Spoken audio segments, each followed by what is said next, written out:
North Carolina House Republicans are calling on Governor Cooper to take action on the crisis at the U.S.-Mexico border. WRAL Capitol Bureau Chief Laura Leslie joins us from the legislative building right now, where, Laura, they say the crisis, those Republican lawmakers are saying that the crisis at the border is having an effect here in North Carolina.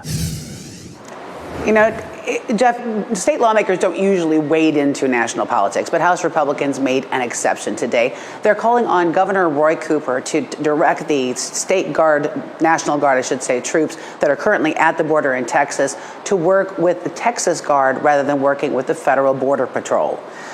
State House Speaker Tim Moore, of course, is running for Congress, but he insists that's not why he hastily called a press conference this morning to criticize the Biden administration's handling of the crisis at the border in Texas. Moore said North Carolina is affected by the large number of immigrants crossing the border because many of them could come here. He also blames a lack of border security for an increased flow of illegal drugs like fentanyl into the state. We had the sheriff's deputy here in Wake County who was killed by MS-13 gang members who had entered the border illegally. I mean, this is a danger to every single person in this state.